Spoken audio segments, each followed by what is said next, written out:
I don't know whether it's just my YouTube feed, but I've been seeing more videos lately here in early 2024 about people quitting YouTube. Well, it turns out this isn't something new. Earlier today, I watched a video from one of my, if not my favorite YouTuber, Rick Beato, and he talks about this trend that's been going on for some time about people quitting YouTube and making videos about it. Some very high profile, successful YouTubers. People have been doing this for 10 years or more.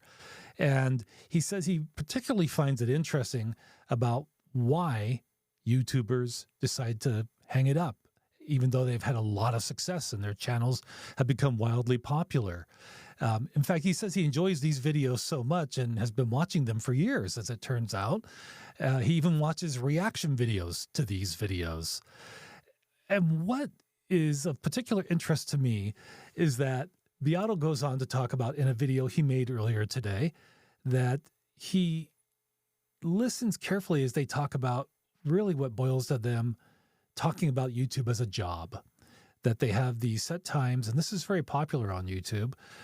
We hear it from many of the experts that you got to, upload regularly on certain dates at certain times, be regular. Sounds like pretty sound advice.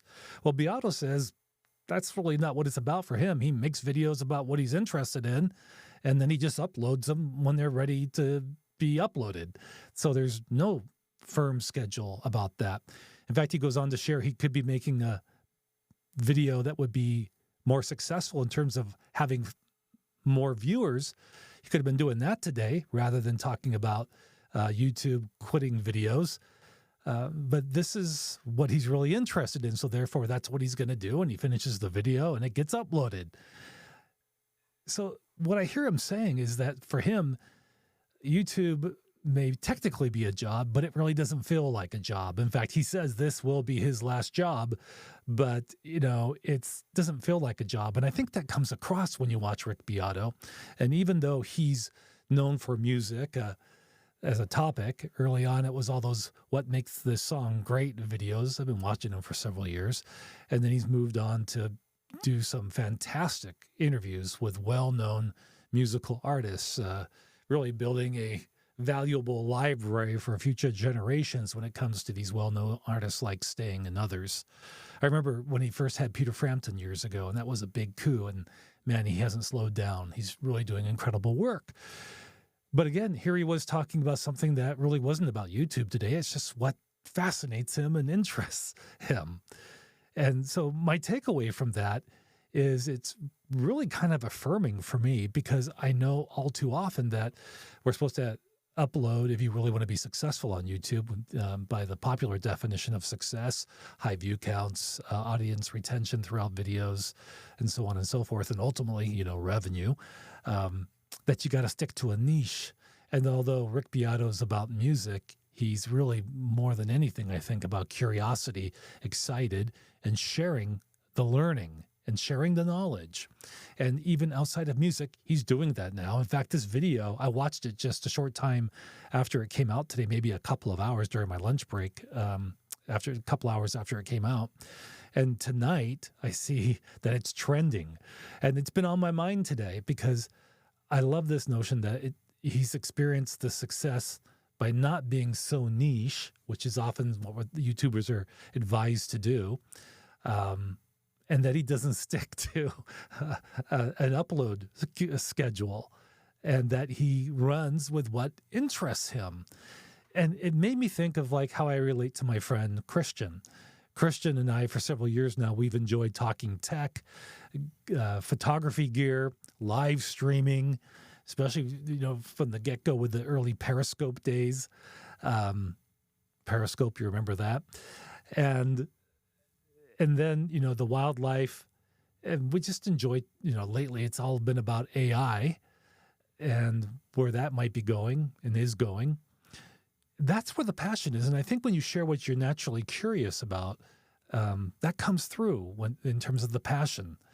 And I think we'll be doing that more of that here on Beyond 90 Seconds. Over the years, I've shared wildlife stories. I've done some news stories.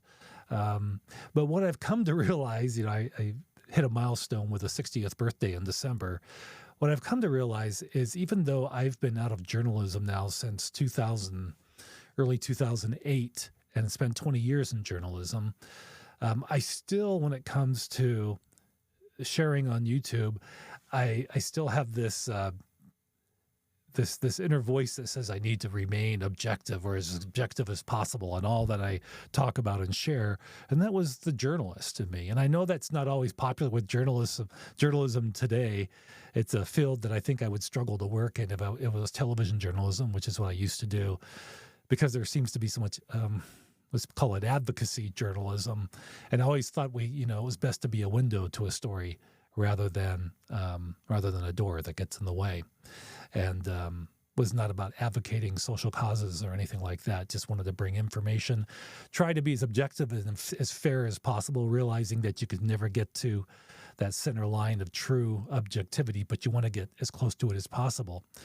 But even though I've been out of that field, journalism, since 2008, I still find that when I go on YouTube, I kind of limit myself. And sometimes you might even argue, hide behind some of the stuff I produce, like I enjoy wildlife and it's real safe.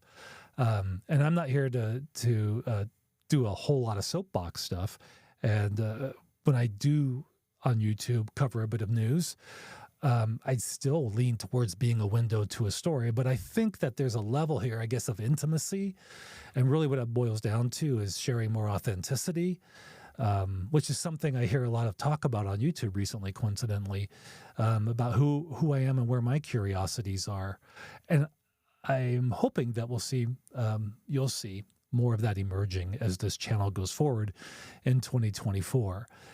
There's a lot that I don't know about. There's a lot that I'm interested in. I used to say as a journalist, I'm sure others have said it, is I don't know a lot about any one thing, but I sure know a little about a lot of things. And it's curiosity that's driven that path to this day.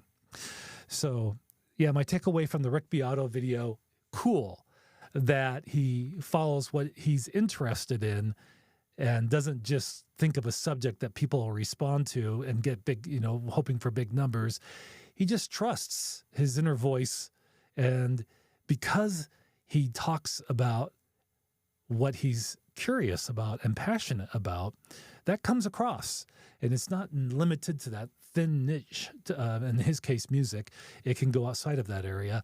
And he's not, think about it. Think about all the experts out there, and with good reason, tell us how important the thumbnail is, the video description, uploading regularly, whether it's, once every 2 weeks, once a week, or once a day, or multiple times a day. But what seems to be happening is that YouTube for many people is very much like a job. And then over time, it becomes like grinding sausage.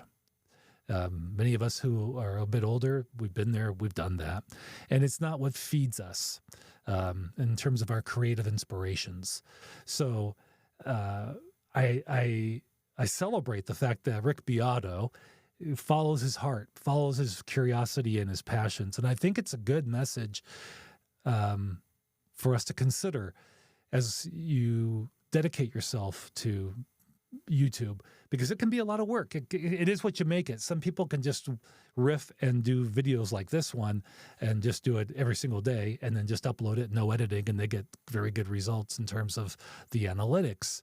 But I think if you're curious and you're not perhaps treating it so much as a job, but as something that you're just passionate and curious about, and you're willing to put yourself out there, you're willing to be authentic.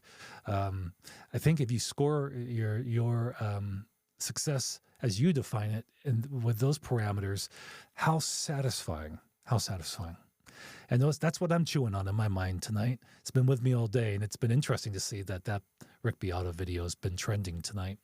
Anyhow, that's what's on my mind. I hope you're having a good one, and let me know what you think of videos like this one.